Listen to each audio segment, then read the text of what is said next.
Hey, check this out, YouTube. Look what I got. And I've been had it 2 years. I've been had it 2 years and I sprayed 3 times. I just want to bring y'all along this morning, man, and show y'all how good this stuff is and how good it worked. And how good it worked for me. You know, I can't vouch for nobody else because I don't know if nobody else tried it. But hey, man, look. When I tell you this stuff kills on contact, man. This and then, like I said, you can't hurt your flowers. You can't hurt animals. You can't look at little Garfield right there, little ranch cat. Oh, Garfield. But anyway, man, you can't hurt animals. You can't hurt flowers. You can't hurt humans. You can't hurt nobody with this. It's some good stuff, bro. I take it and I go around. Last time I did it was last spring, I believe. It was like last spring. And it's battery operated. Take a little minute to come out, but it's battery operated. And I spray it around the barrier of my house and the cracks. I spray it real good around the cracks, around the window sills. And it eliminates from ladybugs on down. And a ladybug ain't even harmful. Like I said, it's good around flowers. You can spray it around all your flower beds. It's not gonna kill your flowers. It's waterproof. Like it can rain today after I get through spraying this, and it'll still hold bugs back tonight. This stuff's so bad, it'll still hold bugs back tonight, man. Like I said, I still got a half a jug. I've been had it since, man, this thing, I bought this the end of 2024. It's the middle of 2026. It's the middle of 2026 and I still got a half a jug of this. But I don't know, I don't spray it because I don't see spiders, I don't see bugs in my house. Because I sprayed a lot of it. I spray all through the cracks, I spray everywhere. I spray in the inside. Man, I spray, like I said, I hadn't sprayed this since last spring. This is the last time I sprayed this. It was last spring. It tells you on the jug. Where is it? Right there. 12-month control. Look at that. 12-month control. Bug stopper, spectricide. Some of the best stuff on the market. Like I said, I don't know if some of you YouTubers might be watching and you never heard of cotton poison. But I'm from Louisiana. I'm in Colfax, Louisiana. And I had some uncles and they were farmers. And man, they had all sorts of stuff, and that's when I first heard of the word cotton poison. Never knew what cotton poison. I used to think when I was little, you can't touch cotton.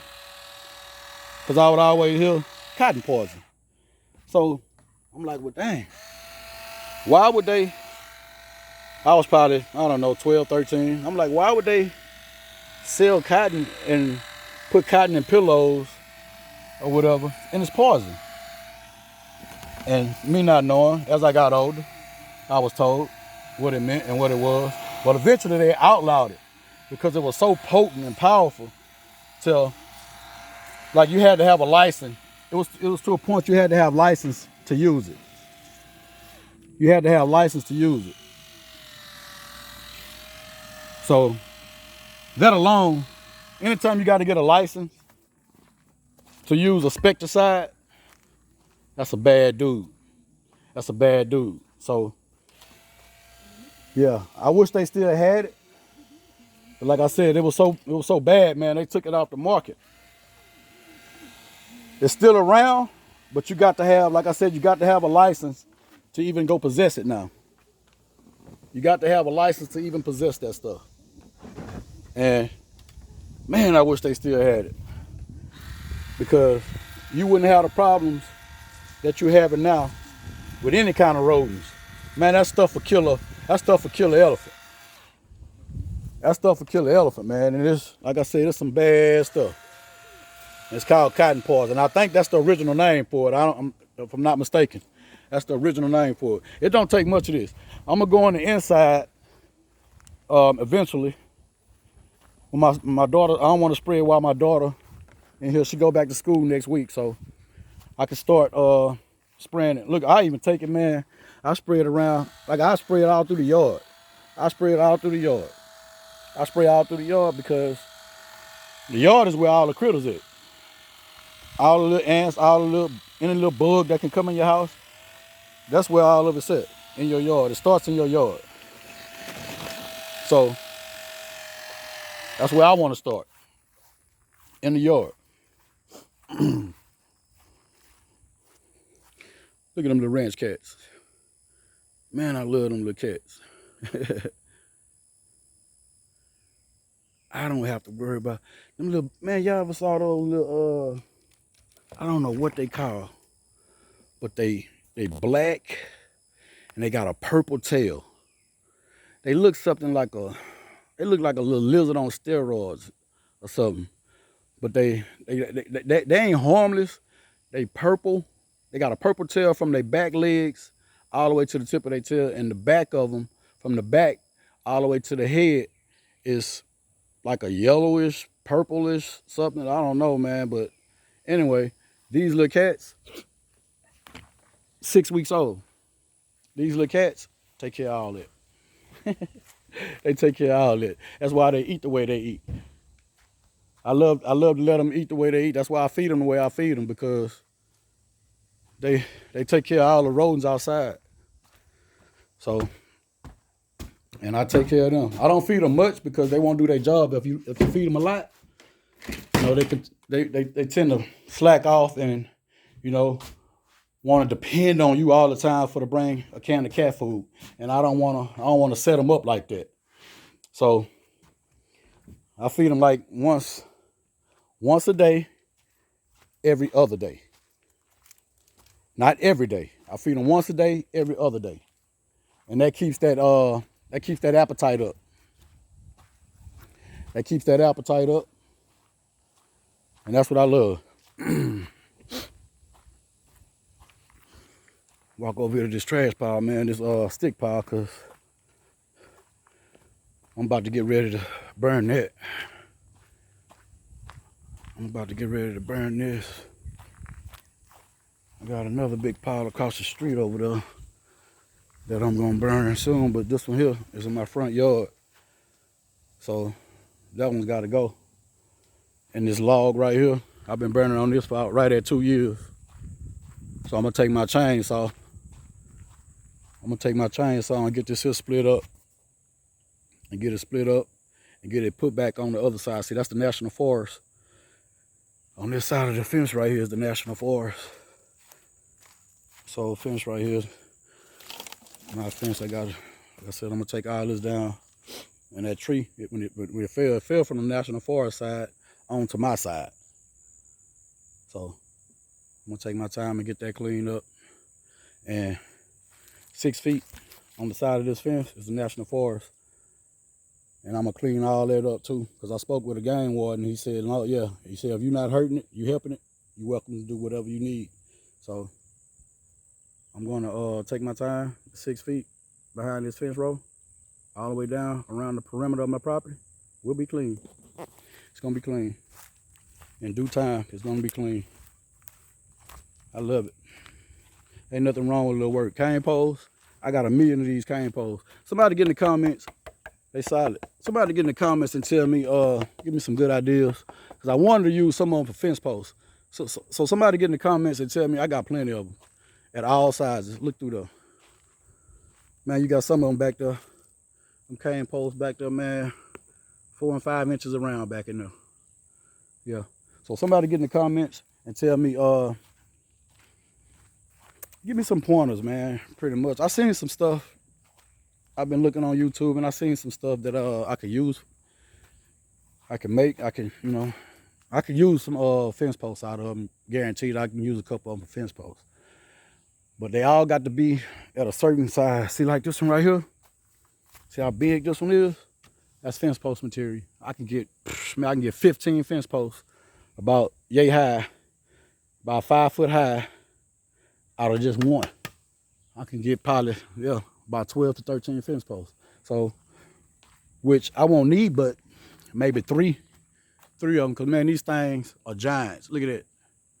Man, these things they over 60, 70 foot tall. They taller than some trees. They go way up there. But as they get taller, they get small at the top, and I want to cut them off to where, you know, all of them even. So I got a choice. I got my choice at a lot of them, man. Look at that. I can make whatever size fence post I want. And that's what I'm gonna do. I'm gonna make it whatever size fence post I need to make. That's what I'm gonna make. And you know, you don't have to never worry about these riding. That's the perfect thing. You won't have to worry about a metal post riding either, but those wood posts, let me see, like right here. It's not quite riding all the way, but if I was to push and pull on this post, it's been here probably since before I was born. But if I was to push and push on it, that pole will break. These right here, you bury them in the ground, you got them. They won't break. It's solid. It's solid. See, look at this. I can't even get my whole hand around this one. If I can get them all this size, that's what I need. And this one right here, like I can't even feel the both of my fingers. See there? Around, that's what I need. That's the size I need. So, yeah. But yeah, YouTube, I just wanted to bring y'all and show y'all my next project. This is the fence row project, and we're gonna do bamboo poles. We're gonna liven it up a little bit and spice it up a little bit. Yeah, I'm gonna go through there and cut down probably about 5 or 6 of them and get them all 5 foot. I'm gonna get my measuring tape and measure all of them 5 foot. And then that's what I'm gonna use across the street over there, the 2 acres, put in the ground and hook my barbed wire to it. And that's what I'm gonna put my stud in over there in the 2 acres. So, but with that being said, YouTube, man, we're gonna call it today for today's video. Old Delta 8A back there behind me, man. I'm finna get ready to get that started. That's another project, but I'm gonna bring y'all along for that too. It's been sitting up long enough. Ain't nothing wrong with the power steering bracket, but that's, like I said, it's another video. I'm gonna bring y'all along for that one too. It's early. I gotta get my daughter something to eat. I gotta get something to eat. I haven't ate no breakfast yet, so I'm gonna go in and get me a shower, and me and her gonna probably run down to McDonald's or something, get something to eat, come back, probably watch some TV or something. This is our last couple of days off. She go back to school next week, so we're gonna just chill, lay around, watch movies all day, just chill out, you know. She like them little squishmallow things or whatever. She might go over there and go grab one of them and see which one she get. She always go every day to try to find another, you know, a newer one. And she always end up with the same one. But anyway, I just wanted to bring y'all along and let y'all see what we was gonna do and what's the next plans, man. So with that being said, YouTube, we're gonna get back with y'all, man. This BDR Ranch, man, Loyd Family Homestead. Like, comment, subscribe to the video. Whatever you do, like, comment, subscribe to the video, man. And get in the comments, man. Share the video, get in the comments, man, and give me some pointers, man, you know. So, like I said, with that being said, YouTube, we out, man. We out. This BDR Ranch. Baghdad Ranch, man. Look it up on YouTube. Baghdad Ranch, for y'all who just tuning in and not no followers. Follow it, man. Like, comment, subscribe, man. This Gabe, man. BDR Ranch, man. I'm out.